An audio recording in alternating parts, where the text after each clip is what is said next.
welcome back. We have our second guest with us. This is KCOB. He's an MS1 student at Drexel University. He's also the vice president of a wonderful program that tutors elementary school students. And he's also a very big soccer fan. According to him, soccer is everything to him. He sees it, he eats it, he breathes it, in his own words. Welcome, Casey. Thank you so much for being here. Let's get to it. I guess the first question I want to ask you is like the very standard why medicine question, and why not like another profession within the health field? Why exactly did you want to be an MD?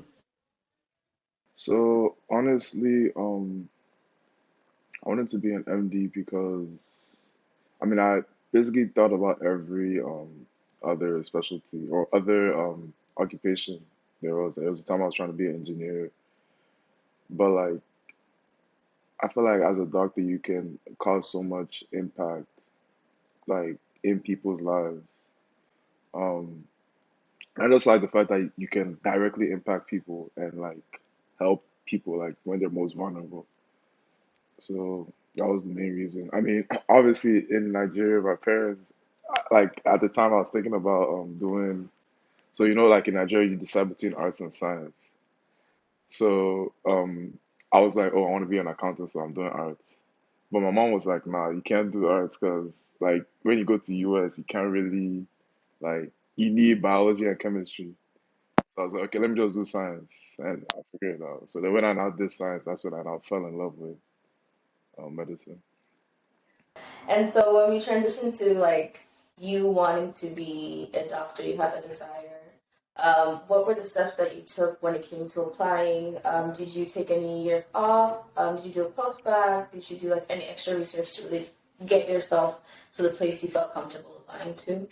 So from undergrad, when I realized like, or when I knew coming into undergrad I wanted to go to med school, but like when I realized I had to do more, more things, I started doing research in the summer of my sophomore year and did it for the last 2 years.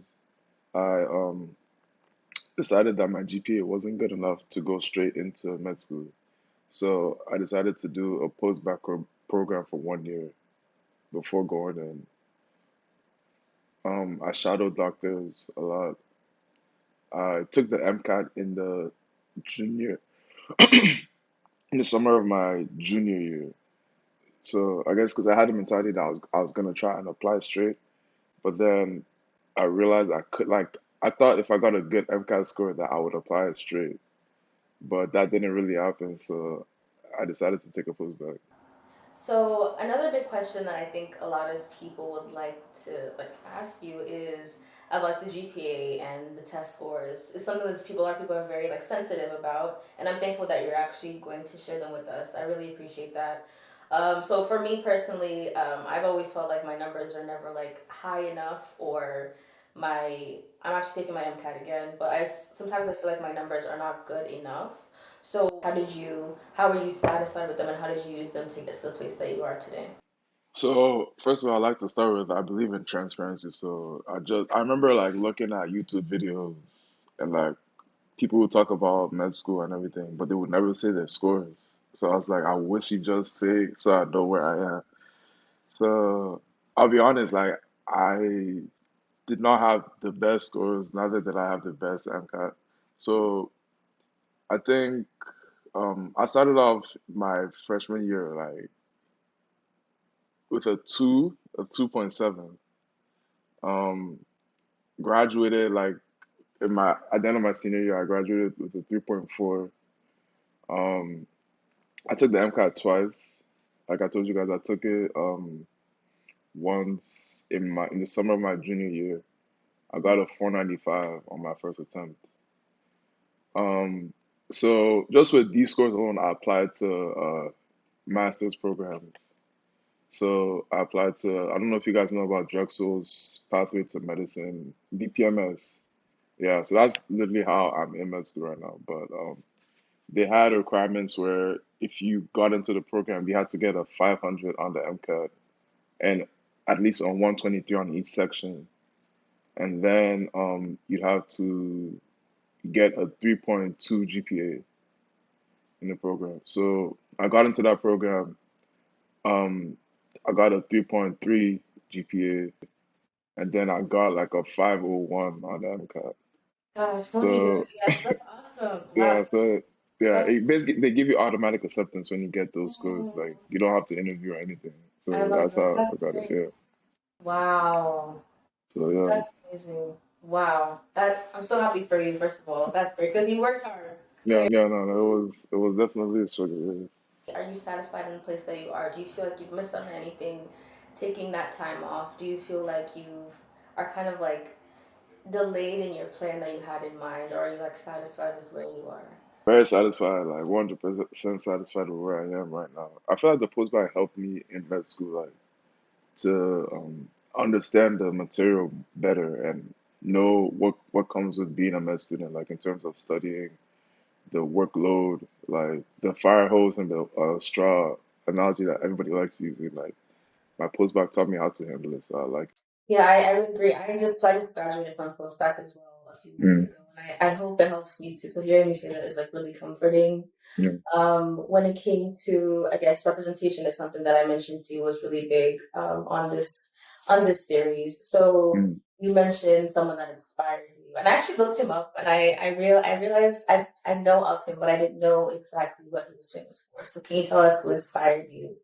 yeah, To- yeah. So Dr. Bennett Umalu, I don't know if you guys know about him, but if you guys watched the concussion movie with Will Smith in it, that's when I like found out about him. So he was a doctor that basically brought up the whole CTE thing, which is actually I don't know what I think it's chronic traumatic experience or something along those lines. But basically, like when you have trauma to your head, it can cause you to have issues later on in life. So he brought it up, and he was a doctor that talked about it in terms of like NFL players, people that play American football, and people hated him so much for it. Like they actually hated the fact that he brought it up because that's like America's most beloved sport. So, but the fact he didn't know better because he grew up in Nigeria. He came from Nigeria, and he didn't really like sport. Like football wasn't really like one of his favorite sports.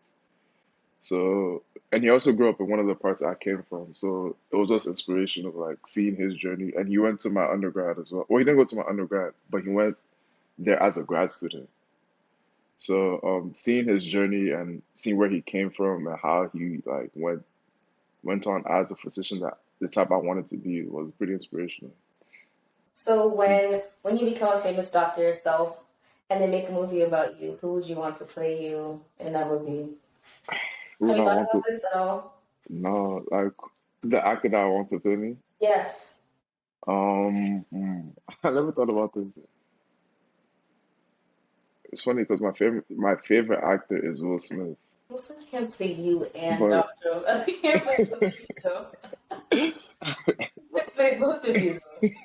He will be so much older than you at that point. We'll come back to this when you are a famous doctor. We'll come back to it and we'll talk about it after. No problem. So transitioning into like your passions and things outside of medicine, you mentioned that you're really into soccer. I'm not even gonna try and have soccer banter because I don't fully understand it, but you mentioned that. So tell us about like your passion for soccer and how you kind of use that as an avenue to relax, and you can also talk about how you make time to kind of de-stress outside of like medicine because it can be really straining as well. so soccer. I mean, it's so my dad taught me how to play when I was around like 6. Well, first of all, he made me watch soccer games, which at that time it was so boring. It was like 2 hours. I couldn't do it. But I started playing and I started like actually enjoying playing the sport. So then I watched more. I played. I had a PS3 at the time. So I used to play like FIFA all the time. That helped. So basically, I was literally living and breathing soccer. So See, I told you. That's what I said at the beginning. Yeah. yeah, no, that was a true. That was a good true. But yeah, I was just basically like living and breathing soccer, and I just kept on like in high school. I played it. In my undergrad, I played it. I was actually like in charge of our intramural soccer for my senior year. So in charge of everybody playing in the school. Um, I played in a tournament, and I'm actually pretty proud to say we're the champions. You're So the reigning champion. Congrats. yeah, No, that's a big deal. no, Congrats. no, no. Well, yeah, no, no. So yeah, I actually like use it a lot to de-stress. Like that's one of my main things in terms of after every test. Like on the weekends, I'll go play soccer, or I always watch. I make time to even like with my busy schedule, I make time to watch games. So if I can't watch it live, I watch it later on. Like I'll try my best not to look online to see who talks about the scores and like That watch must it be later. hard. It's very tough because but but yeah, so but yeah, I make time like honestly, if you like something, you have enough time to make for that hobby that you like, and you can use it as a distraction, which is very much needed in medicine. Yeah, okay, that's cool. That's good to hear. Because a lot of times people talk about having to sacrifice so many things that bring you joy to make Mm, time to be in med school because it is such a huge commitment. yeah. Another thing I talked to you about earlier is like sacrifice and like that's one thing that tears a lot of people away from really going into this path. They like the idea of being in patient contact, but just like sacrificing that time, sacrificing your freedom, your young age, there's just a lot of Mm, sacrifice. So, what can you say to somebody who is in high school or who is in med school, specifically men as well? I was reading earlier before the interview that the number of black men that are pursuing careers in medicine actually has decreased since I think 1986 to 2014. There's been a decrease. So, what can you say to someone who is thinking about going into this career but is really deterred by like the sacrifice and the hard work you have to put in? yeah. So first thing I would say is nothing good comes easy. Like I've been taught this from a young age that the best things or the good things in life, like it's not handed to you on a golden platter. So in terms of making sacrifice, if you want something, like you have to sacrifice something. That's just how life is in general. So I feel like it just depends on how you see your goals and what you want from life in general. Um, Medicine is very rewarding, very fulfilling. Like even if it seems like the road is long, like I promise, like even as I am now in med school, I'm not even a doctor yet, but I already feel like very fulfilled doing what I'm doing. So so it's like a I guess intrinsic reward that comes from medicine that you will get on the road on your journey to being a doctor.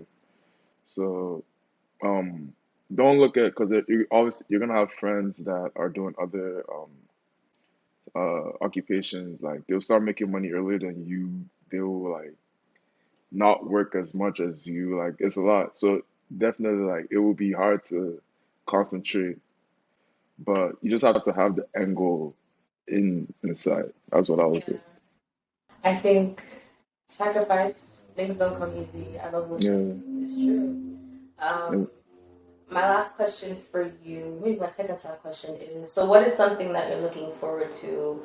So you're just an MS, you're an MS1, not just an MS1. You're an MS1, and so you're very much in like the earlier stages as well in your career. What are things that you're looking for in becoming a physician, in becoming outside of med school? What are things that you're looking forward to after this stage of your life?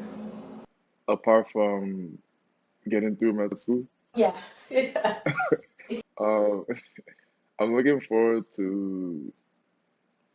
I guess I actually wanted to be more. Like we were talking earlier about like what do I do outside of medicine, and I mean I know like I do a lot, but like it's hard to think about the thing. So I want to be at a point where it's like medicine isn't my number one identity. So I want to like be able to do things for fun. Like okay, for instance, last night we actually had a formal, so that's why I kind of woke up later this morning. But I just want to be able to do other things as well, and like have medicine not be like, for instance, one of my classmates, he's actually a musician, So nice. and he said medicine is his is his backup. That's what he said. Like, so I'm not saying I want to be on his level, but I want to. It sounds No, like I you're don't. trying to plug in your SoundCloud or something. I don't know. Yeah, let me plug in my SoundCloud real quick.